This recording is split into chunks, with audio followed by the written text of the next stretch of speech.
Okay, hands up. I'm sorry, I was wrong. In a recent video on catharsis, I said catharsis doesn't work. Well, actually the answer is maybe it's more complex than that. Hello, I'm Rodger Duckworth, and for the last 30 years I've helped people at the edge of despair not only manage but overcome their chronic pain and complex health issues. Catharsis, this big explosive release of things. And in a video recently I said that it doesn't work. Well, on reflection, and I thought I'd deepen that conversation, so I'm not sure that it's necessarily right or wrong, but it's more complex than that. It's more complicated and more nuanced than that. So let's explain. The reason I said that is because really I was trying to talk about a process we might call titration, this one drop at a time process. If we're dealing with trauma, then that being that which is in the body and the response within the body and patterns that get set up as a response to overwhelming traumatizing events, which puts the body like a stuck record that just gets caught.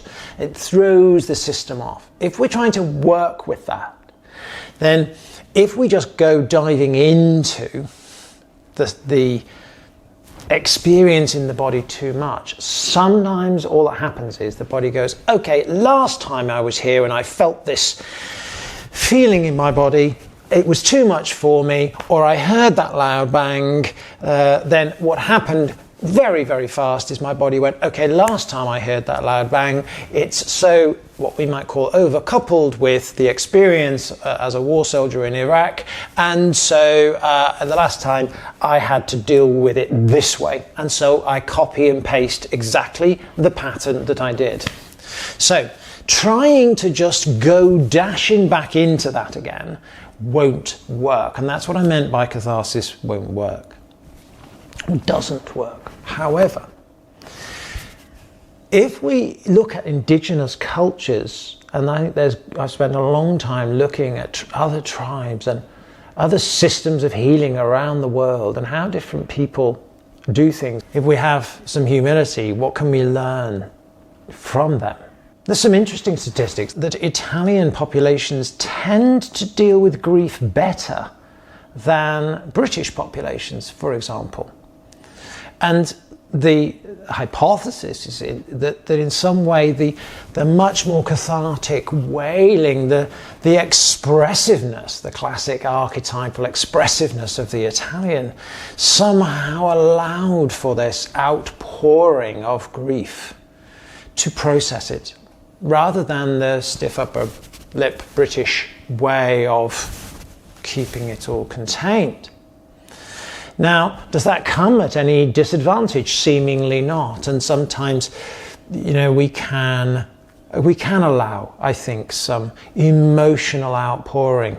We can allow people to sometimes get to the point of crying and wondering whether it's ever going to stop. The trick is to know what does the pattern that the body is doing, and if allowing too much out just means that you re-traumatize because you're re-implanting the same pattern that they used to cope with it, that's not helpful.